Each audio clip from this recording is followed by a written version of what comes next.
Bueno, vamos a ir arrancando. Hoy es una emisión especial de Todos los días son domingos, el ciclo que arrancamos aproximadamente en febrero, creo, después de esta bendita pandemia, que iba a ser un ciclo presencial. Ya en el momento encontraremos el modo de que el Centro Cultural funcione ahí en el río de Espeleta, en Quilmes. Por ahora está adaptado al formato virtual y bueno, un poco de manera hegemónica lo impuse esta presentación de Nieve en Barcelona, que tengo el gusto de compartir con tres poetas enormes que admiro mucho y a quien le voy a dar la palabra a María, además una gran amiga, para que continúe. Bueno, un poco me toca ser la anfitriona de esta velada, porque como decía Emi, estamos en el marco del ciclo Todos los días son como domingos, que él viene conduciendo desde hace unos meses, y en esta ocasión lo estamos celebrando a él y a su libro Nieve en Barcelona, que fue publicado por la editorial En Danza, y que hoy tenemos el gusto de presentar junto a Javier Cofreses y Eduardo Mileo. Así que bueno, les damos la bienvenida a todos, les agradecemos que nos acompañen y cuando quieran podemos comenzar. Bien, bueno, la idea era que empiece Eduardo con ese prólogo que escribió, la que para mí fue un zarpador, es un poeta que admiro mucho. Y además, cuando presentó Extracción del agua de niebla, librazo, el que leí, o sea, el que creo que hay cierto tono que intenté dar cuenta, eh, me pareció que había conexión en los libros y por eso fue leer un poco de proponerle a Eduardo la escritura del prólogo. Bueno, sí, efectivamente hay una cierta conexión eh, ligada a la pintura fundamentalmente. Y bueno, yo voy a leer el prólogo porque improvisar algo referente al libro no tiene ningún sentido habiendo escrito yo el prólogo. Es decir, no voy a poder improvisar nada mejor que lo que escribí para el prólogo. Por lo tanto, voy a leer el prólogo. El prólogo lleva un título que creo que resume de alguna manera el libro de Emiliano.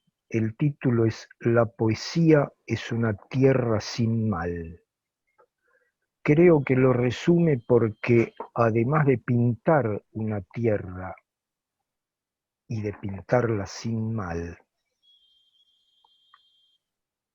plantea una utopía.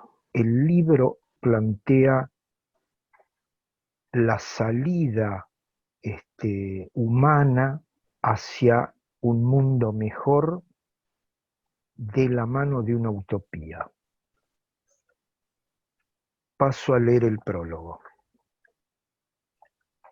La poesía de Emiliano Campos Medina opera en el silencio con golpes de realidad.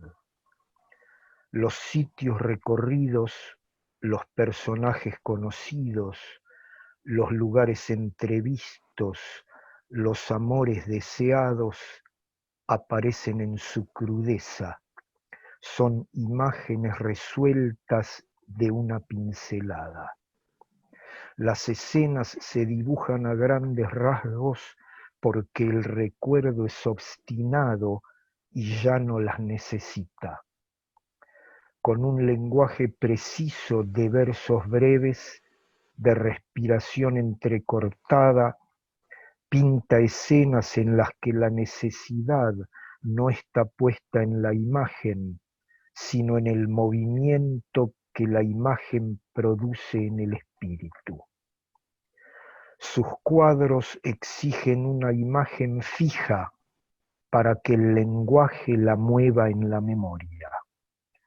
Campos Medina pinta no los cuadros que vio, sino los que vivió.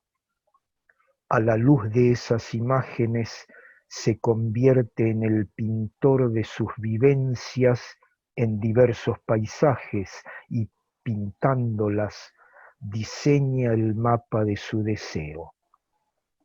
Una utopía en la que es necesario ser la tierra para poder mirar el cielo. David Thoreau imaginaba una utopía de vida lejos de las ciudades y en contacto con la naturaleza. Su ermita eran los bosques. Charles Fourier imaginaba una utopía en una unidad de producción, consumo y residencia llamada falansterio.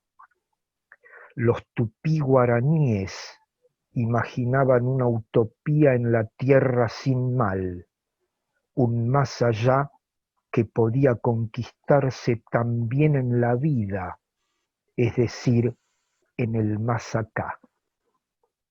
Campos Medina se une a un grupo de artistas que imagina en Barcelona una comunidad en las alturas de los Montes Pirineos.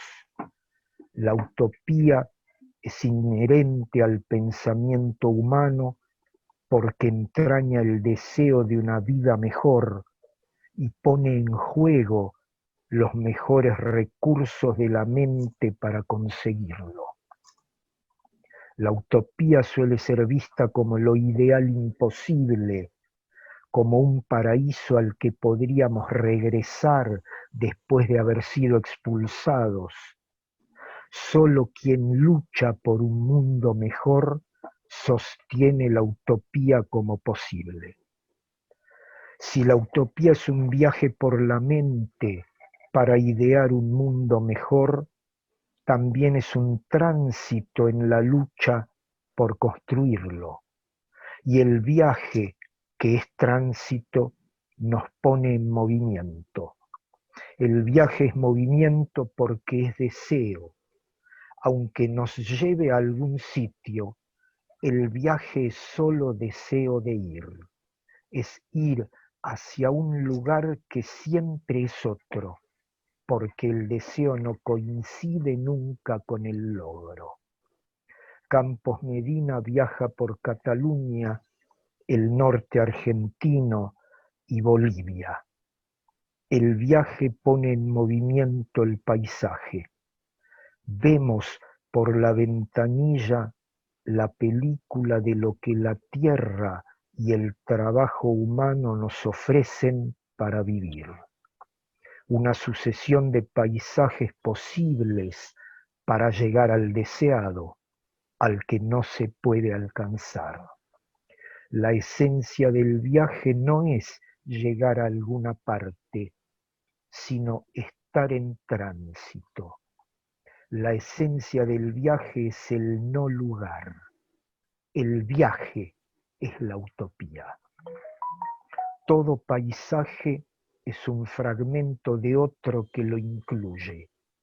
Incapaces de abarcar de un solo golpe de vista la inmensidad de la tierra, vemos cuadros, pintamos paisajes.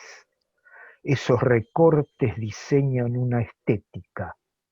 Así como un fotógrafo encuadra su imagen, vemos los paisajes como fotos que luego serán recuerdos.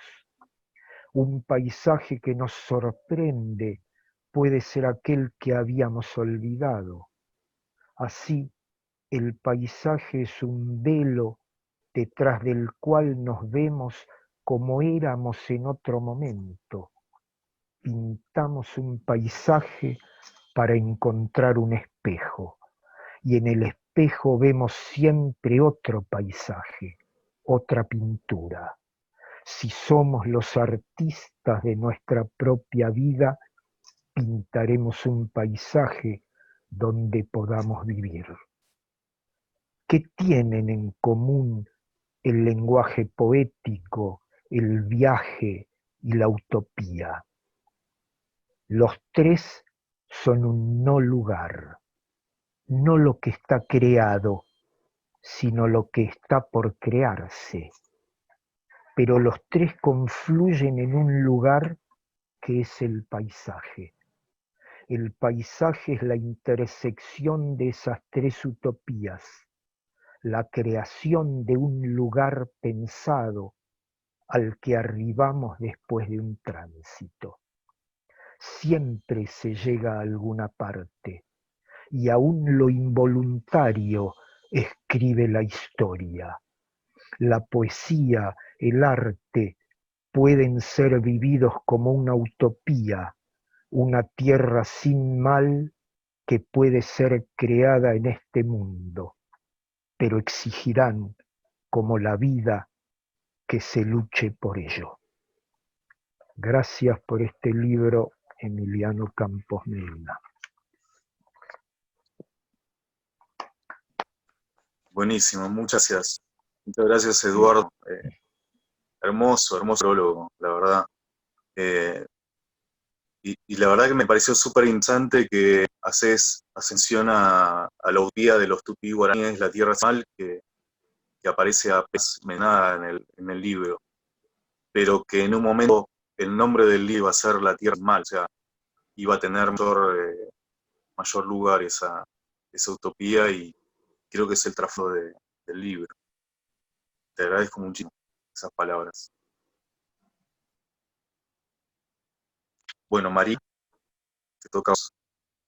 Bueno, antes de compartirles lo que escribí en base a la experiencia de haber leído el libro de Emiliano, te vuelvo a agradecer, Emi, por la invitación a acompañarte esta noche, que es un gusto también compartir la presentación con Javier y con Eduardo.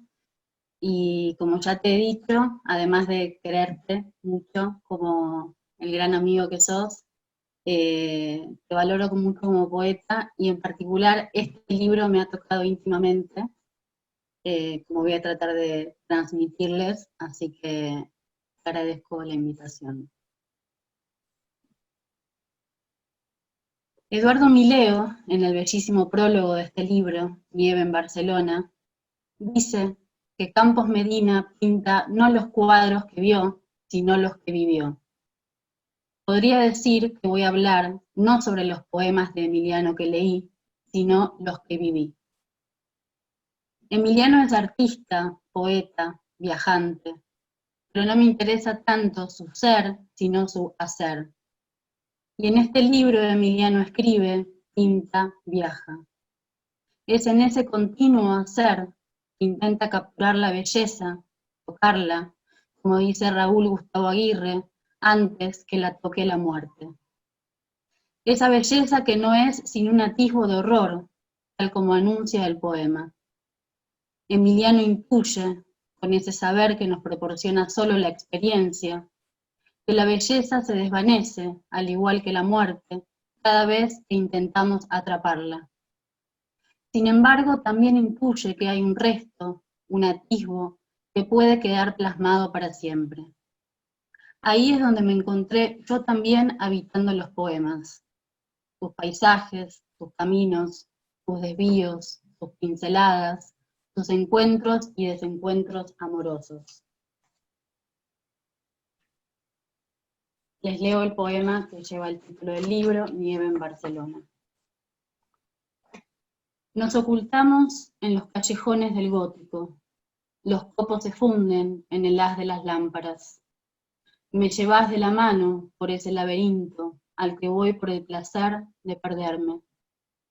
Caminamos hasta la fuente del Archivo Nacional, el flujo del agua con su borboteo de río aprisionado nos sume en una gracia contemplativa. Desde el escalón vemos los vitrales de la catedral y el paso apurado de los caminantes nocturnos. De algún modo, en el poema continúa cayendo la nieve en Barcelona, como nunca cayó y como nunca volverá a caer. En el poema siempre estamos perdiéndonos en el laberinto del barrio gótico, tomados de la mano, yendo hacia ningún lado, conmovidos por la belleza perturbadora de las calles, conmovidos por la belleza perturbadora del amor. En el poema, Marina, ese arquetipo femenino que es un poco maga y un poco nacha, es la voz de todos los que hemos amado. La voz que se pronuncia en la lengua secreta de los amantes, ese lenguaje inefable, ultrasingular, inaudible para la sociedad, como dice Quiñar, la voz que escuchamos en estado de fascinación, la que nos lleva por los callejones sin salida del amor, la que nos cuenta historias sobre pueblos de casas blancas y tribus de matriarcas y pescadores.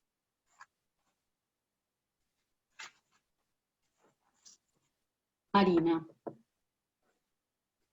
Cuando no posabas, caminábamos por los pasillos de la escuela de arte. Adivinaba tus movimientos bajo los reflectores, te retenía como hace el papel con la tinta. Entrábamos a cualquier cine para borrar los sedimentos del día. Me entregaba fascinado a tu voz. El pueblo de casas blancas, al pie del mar griego, los rituales de tus abuelas. Esas mujeres que con un movimiento de muñeca torcían el cuello de los animales, derramaban en la arena las vísceras en las que se leía el futuro.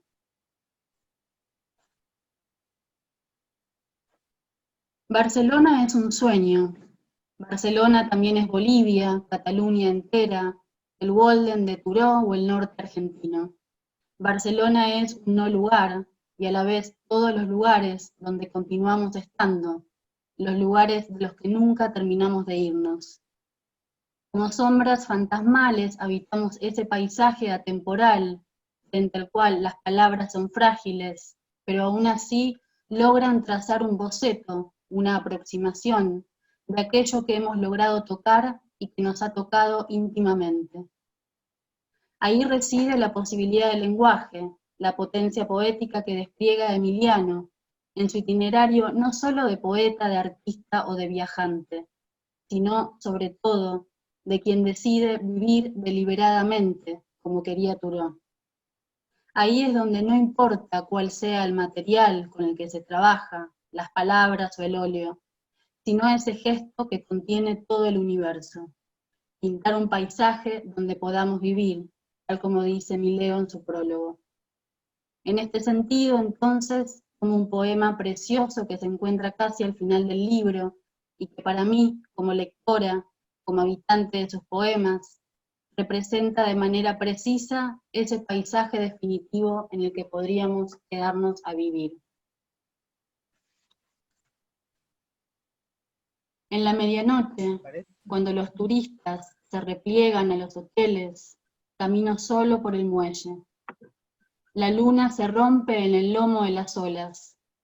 Dejo colgar los pies, me tumbo hacia atrás y navego en un océano sin orillas. Gracias. Buenísimo. Aplausos virtuales mandamos por acá. Gracias, gracias María. Gracias a vos. Siempre cuento, aparte de que vos sos la culpable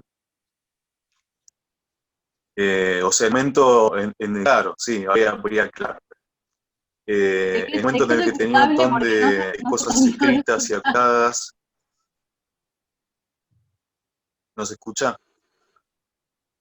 No se escuchó la parte... ¿Escucha? Sí. Yo no escuché. Ah. Pero está bien, quizás es mejor que no escuche. Está bien. En un momento en el que tenía un montón de cosas escritas, acumuladas, borneadas,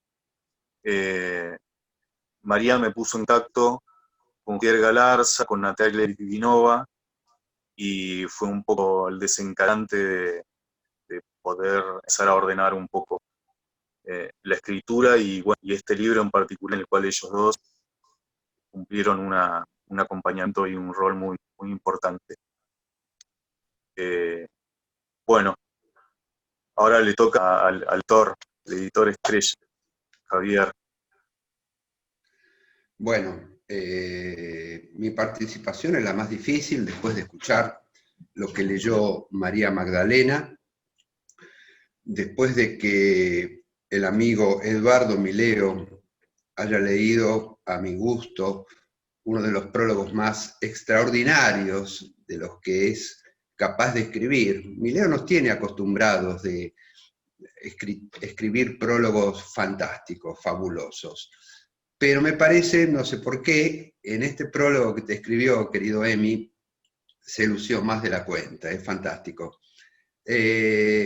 Quiero avisar que me pone muy contento que María Malusardi esté entre nosotros, me encanta verla. Qué grande, María. Sí, sí, sí. Todo el tiempo tengo alegrías de María. Hace poquito le hizo un espléndido reportaje a la querida María Teresa Andrueto, justo para el Día de la Madre, y creo que fue una felicidad para todos leer esa nota, así que públicamente quería agradecerte, María. Bueno, gracias, Javier. Bueno, como les decía, tener que hablar después de las palabras pensadas y meditadas de María Magdalena, después de las palabras pensadas y meditadas de Eduardo Mileo, yo me siento en inferioridad de condiciones, sobre todo porque en general cuando presento libros no me gusta estar leyendo, quiero que me brote naturalmente lo que me surge. Bueno, y aparte quiero decirles que puntualmente estas presentaciones en Zoom parten el hígado. No me gusta, no soy partidario y tengo dificultades. De modo que trataré de, en fin, de evitarlas lo mejor posible. Porque el libro que estamos presentando hoy y el poeta al cual estamos rindiendo este tributo se merece que esta noche sea de celebración a pesar de esta alternativa con cámaras y estas cosas. Yo hace poquito, también justamente en una de estas presentaciones por Zoom que tan mal me caen, le escuché al escritor y editor que aprecio mucho, Américo Cristófalo, decir, los editores, yo no recuerdo si dijo, no pueden o no deben hablar de las obras que editan. Me quedó dando vuelta ese asunto y creo que tiene una absoluta razón. Rápidamente les voy a explicar por qué. Porque de alguna forma es como que un padre hable de sus hijos. ¿Qué padre va a hablar mal de sus hijos? Probablemente diga todas las ventajas, todas las propiedades y todas las cuestiones fantásticas que tiene ese hijo. Y hace bien en decirlo, el resto está para encontrarle los defectos a nuestros hijos. Uno le encuentra todas las cosas maravillosas. Entonces, ¿cómo puedo arrancar? Diciendo que para mí, Emiliano es uno de los mejores poetas de alrededor de 40 años que yo haya conocido. Y eso lo digo, pero con absoluta franqueza. Es un poeta que cuando hace unos años publicamos Altares Suburbanos, yo me di cuenta que se trataba de una voz francamente para tener en cuenta. Era un poeta de verdad, y en eso yo quiero agradecerle a Javier Galarza, que si no me equivoco, a través de él se produjo el vínculo para que el querido Emi, además compañero, se acercara al sello. De modo que para mí editar a Emiliano es una satisfacción mayúscula. Como lector, lo digo, ni hablar como editor, saber que una obra que a mí me complace tanto, poder difundirla y hacer todo lo posible como para que se conozca es un orgullo absoluto. Dicho lo cual, les comento, Nieve en Barcelona lo debo haber leído 4 o 5 veces. Por supuesto que un rato antes, para tener algunas cositas más o menos a mano, agarré un anotador con números telefónicos que encontré ahí, qué sé yo, y anoté algunas cositas que quería decirle y que no preferí que no se me perdieran. Entonces apunté que se trata de una poesía fotográfica, una poesía amorosa, una poesía descriptiva y pictórica, con lo cual no estoy diciendo ninguna novedad. Ahora bien, diría que esos cuadros son paisajes en movimiento, pinturas de la realidad y de la utopía, como decía aquí el compañero y camarada Eduardo Mileo. Es cierto esa vinculación increíble que hay con uno de los libros más fabulosos que nos dio la poesía argentina en los últimos años, que es Extracción del agua de la niebla, del querido poeta Mileo. Hay un vínculo, pero inmediato, absoluto, necesario. Está muy emparentado este libro con el libro de Mileo. Esto como comentario al margen. Luego, observamos que en la tapa del libro está esta obra de Picasso, La comida frugal, y el libro arranca justamente con esa descripción, con esa evocación a esta obra. Y ahí es donde aparece justamente ese ligue, si se me permite, con la obra de Mileo, ¿no es cierto? El observador frente a la obra de arte. Y el libro arranca justamente observando la comida frugal de Picasso. A mí me ocurrió una cuestión muy personal con este libro, cuya primera parte se desarrolla en Barcelona. Barcelona en mi corazón tiene un lugar muy puntual, y es que mi primo hermano, Joño González, desde el 1983 vive allá en Barcelona. El destino, los congresos de mi mujer médica y demás, permitieron que yo viajara muchas veces a Barcelona y que la conozca bastante bien. Pero los sitios, los rincones de Barcelona que aparecen mencionados en este libro, me resultaban lugares muy cercanos, muy habituales, muy próximos, y eso me generaba un acercamiento muy particular por el afecto que yo le tengo a esa ciudad. Entonces, que el libro tenga un desarrollo puntual en ese sitio, a mí me llegó al corazón de una manera especial.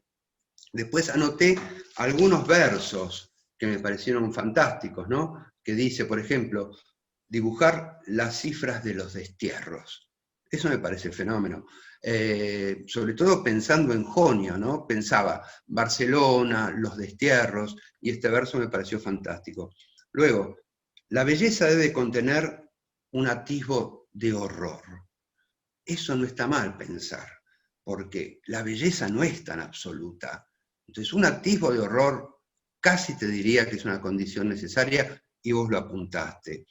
Luego, reescribir los movimientos de la derrota, que son continuos, son permanentes.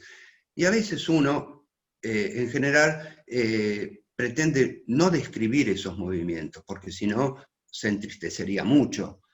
Pero acá apunta que es necesario hacerlo.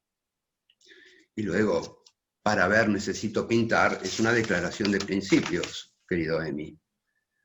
Después, lo que me fascinó es que aparecieran lugares que también en mi corazón están, pero clavadísimos. Hablo Paraná, Itatí, Tilcara, los arroyos jujeños, que en verano, cuando se llenan de agua, te la regalo, y los conozco. La Quiaca, Bolivia, Oruro, son lugares fantásticos. Entonces viajás de Barcelona a esos sitios tan propios, tan de nosotros, tan de nuestra geografía y tan de nuestro corazón.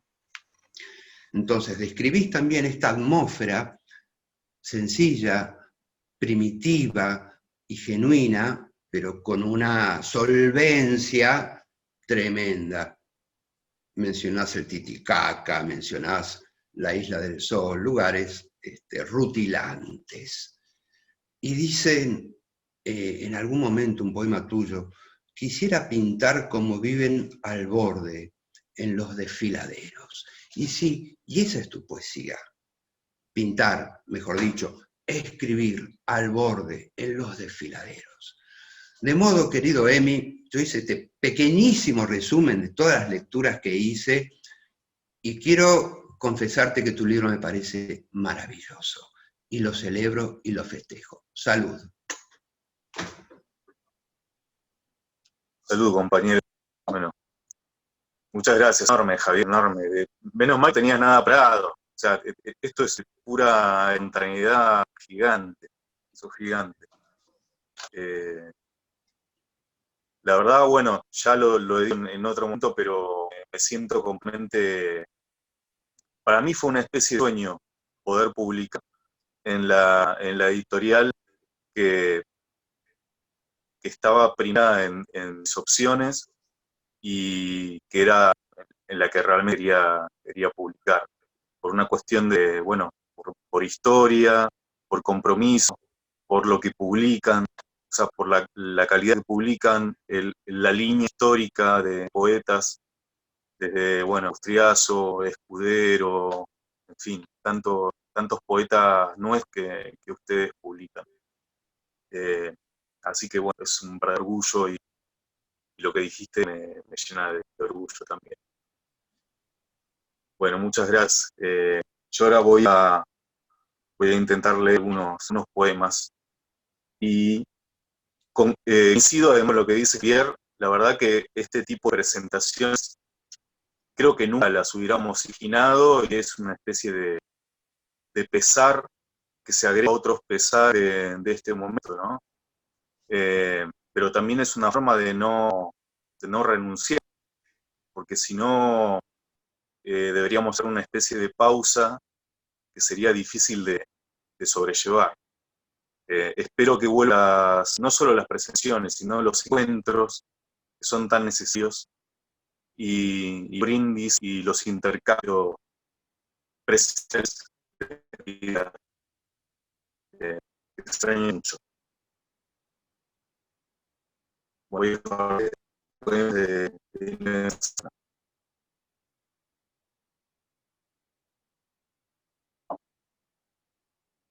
terror de Dios.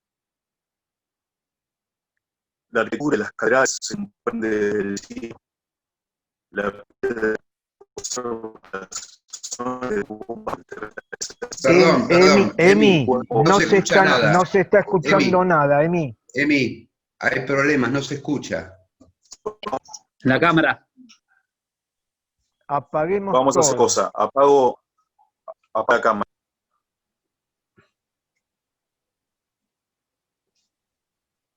Y empiezo de vuelta. La arquitectura de las catedrales se comprende del cielo. La piedra conserva las expresiones de las bombas del trenmus de la iglesia Philippe Neri, cubiertos con hojas de diarios bajo el grito morado de gárgolas. En la madrugada, velados por la estela del sol, se les angostan los contornos contra el alcantarillado. El pasado se derrama en las muescas abiertas por la metralla y los espectros duermen bajo las luces de un cartel publicitario.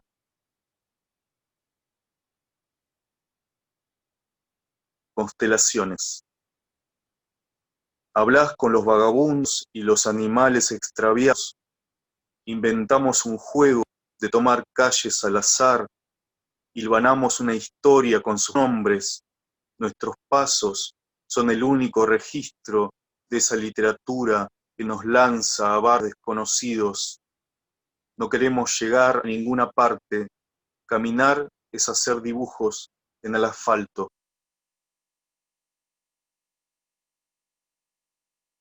El lago continuo. Un movimiento altera la respiración del paisaje. Veo las hojas de las acacias en los reflejos del agua. En mi estudio enciendo un candil y la llama abre sus párpados. Nuestro mundo se enciende en la cima de los árboles, rueda en los vaivenes del agua y se echa entre la hierba.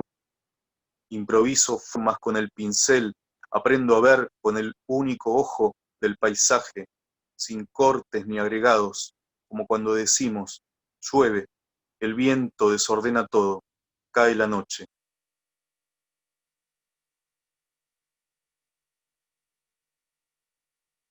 Y ya pasamos a la otra parte.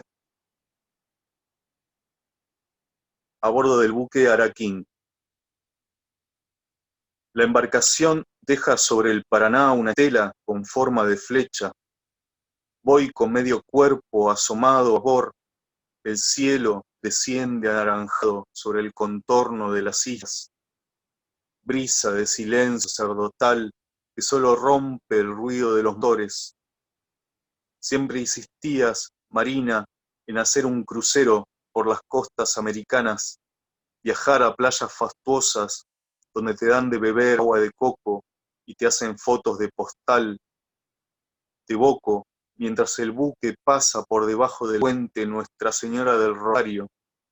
En las olas que empuja la navegación se fragmenta el reflejo de las luces como en un cuadro del holandés y pienso, ¿no es acaso la obra el único amor posible?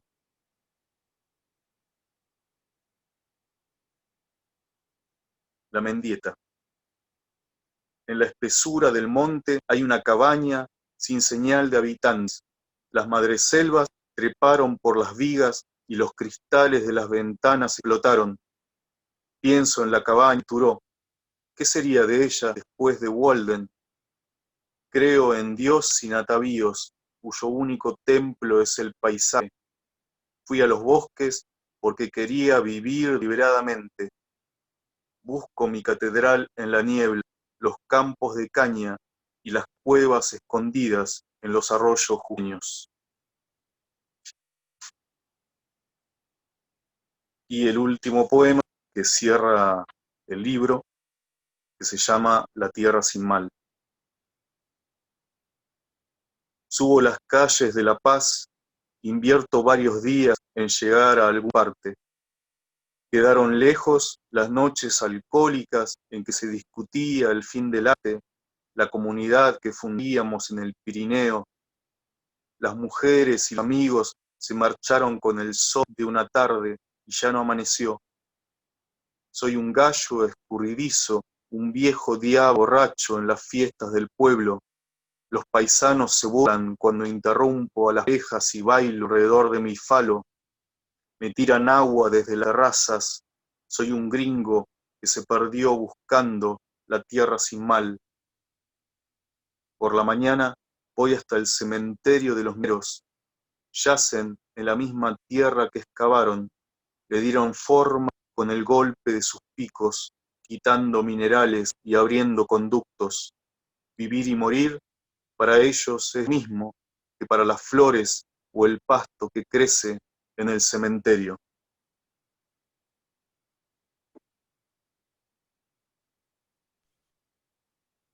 Bueno, ahí vuelvo a la imagen.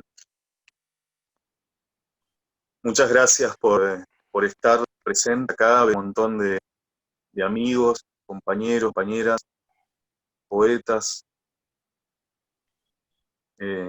pintores también.